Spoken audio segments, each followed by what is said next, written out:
There is a sound that splits the night, a guttural thunder tearing through the polite hum of civilized society. It's the sound of 100 V-twin engines, a mechanical heartbeat for a tribe who have rejected the world you know. They are the Outlaws, the one-percenters, modern-day barbarians on chrome horses. Their world is a blur of speed, noise, raw, unfiltered existence, rules written in grease, blood, and loyalty as the only currency. To see them coming is a primal jolt, fear, and an undeniable fascination with absolute freedom. Picture this, a lonely highway stretching into a bruised twilight sky. The air is thick with the smell of gasoline and hot metal. A wave of headlights crests the horizon, growing from a distant glimmer into a blinding wall of light. This is the arrival. They ride in tight formation, a moving fortress of leather and steel, faces hidden behind dark glasses and wind-whipped beards. The outlaw biker's look is not a fashion statement. It is a uniform, a declaration of allegiance, and a form of armor against the outside world. It begins with the leather. The jacket, or cut, is the centerpiece, a sleeveless vest, often weathered and stained. It serves as a canvas for the club's identity. Then there is the machine itself. A biker's motorcycle is not just a vehicle, it is an extension of his soul. These are not the sleek, plastic-wrapped sport bikes.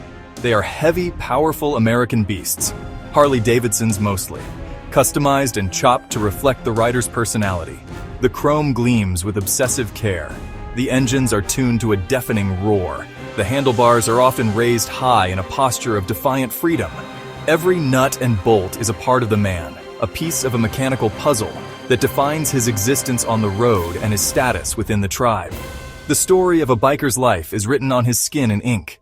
Tattoos are more than mere decoration. They are a living record, a roadmap of affiliations, beliefs, and deeds. Skulls, flames, club insignia are common, each symbol carrying a weight and meaning understood only by those within the circle.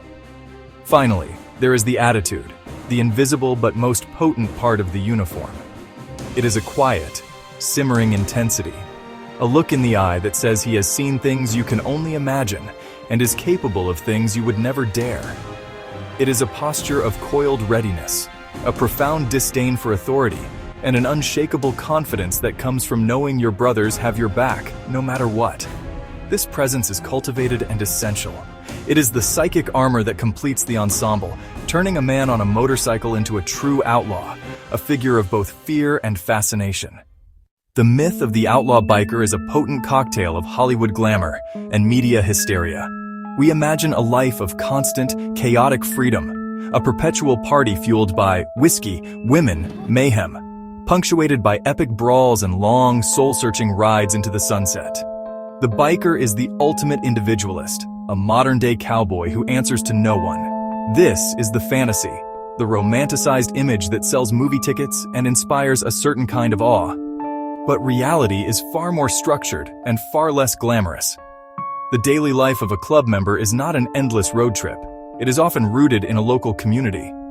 Many members hold down regular jobs, mechanics, construction workers, truck drivers, to pay for bikes, homes, and club dues. The club itself is a demanding organization, a second full-time job. There are mandatory meetings, known as church, which can last for hours. Club-organized events, fundraisers, runs. It is a life of obligation and strict adherence to a code, not the carefree anarchy people imagine. The Brotherhood, often pictured as hellraisers, is actually highly disciplined and hierarchical. Presidents, vice presidents, sergeants-at-arms, road captains, each with specific duties and authority. Rules are absolute, infractions are dealt with swiftly, often brutally. This rigid structure is the glue that holds the club together, ensuring survival in a hostile world. The outlaw biker phenomenon did not spring from a vacuum. Its roots are buried in post-World War II America, watered by the disillusionment of returning soldiers. Thousands of young men, trained for intense camaraderie and the adrenaline of combat, came home to an alien, mundane country. They were heroes who'd faced death, but were expected to slip into factory jobs and suburban conformity. The quiet life was a cage, the battlefield's adrenaline replaced by soul-crushing boredom.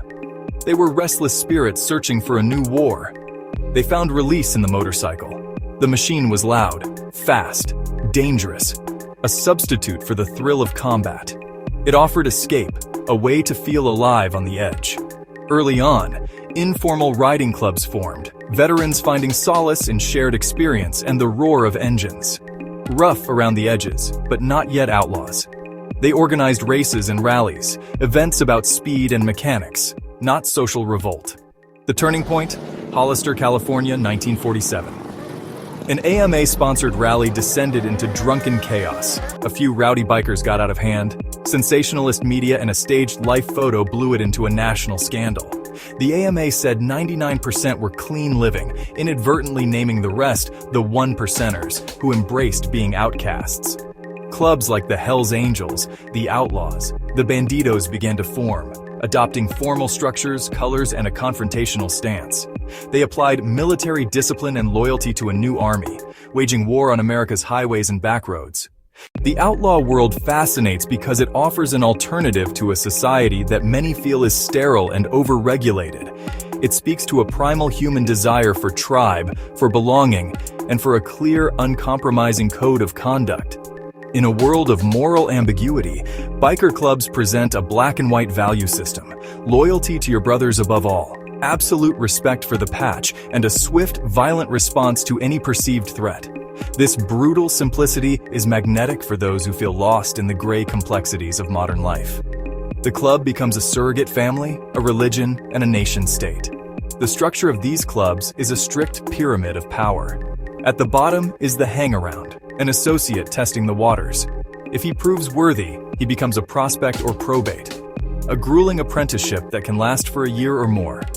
Prospects have no rights, are at the beck and call of every patched member, and are tasked with menial labor and dangerous errands to prove their loyalty and heart. Only after enduring this trial by fire can they be voted in and receive their patch, the sacred jacket that marks them as a full member. This rite of passage forges an unbreakable bond, a brotherhood earned through shared hardship. Society's view of these clubs remains deeply conflicted. On one hand, law enforcement agencies like the FBI and ATF label the major clubs as sophisticated criminal organizations, yet they endure as powerful symbols of freedom and rebellion. Ultimately, what draws a person into this world is a profound sense of alienation. It is a desire to trade the hollow promises for something more tangible. It is the sound of a man who has found his tribe, his purpose, and his freedom on a lonely stretch of asphalt, riding headlong into the storm with his brothers by his side.